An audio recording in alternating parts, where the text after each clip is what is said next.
L'agriculteur mis en examen pour l'assassinat, le 17 février 2016, Maran, Aveyron, d'une jeune conseillère agricole a été jugé aujourd'hui irresponsable pénalement, par la Cour d'appel de Montpellier.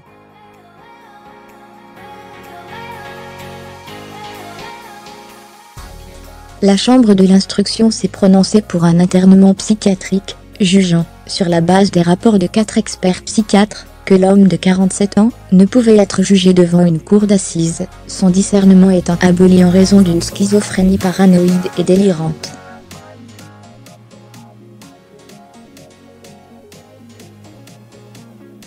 La Cour d'appel a par ailleurs prononcé pendant une période de sûreté de 15 ans, l'interdiction de se rendre en Aveyron, d'entrer en contact avec la famille de la victime, et de détenir une arme.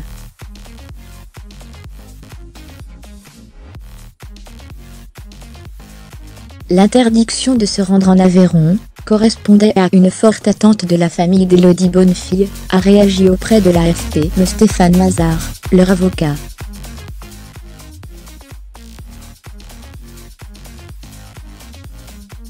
Concernant l'irresponsabilité pénale, ce n'est pas une surprise, a-t-il dit, tout en soulignant que cette affaire resterait pour la famille une cicatrice.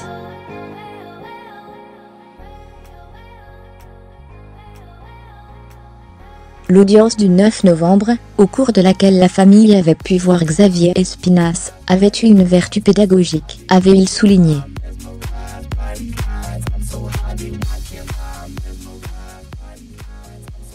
Les parents de la jeune femme qui réclamait cette entrevue, et militaient jusque-là contre l'irresponsabilité pénale de l'agriculteur, ont pu voir de visu son état psychiatrique, avait-il expliqué.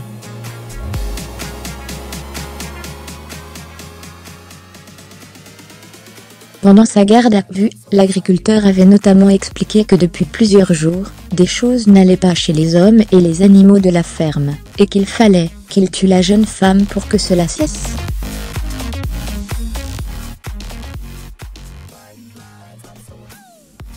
Le corps de la jeune femme avait été retrouvé par les secours dans un étang, à 150 mètres de la ferme.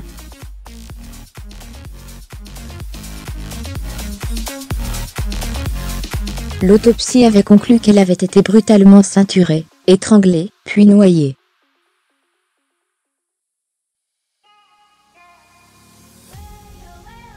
Fermez les guillemets. Conseillère agricole tuée en Aveyron, l'agriculteur mis en examen à Aveyron. L'autopsie confirme la mort par noyade de la jeune conseillère agricole.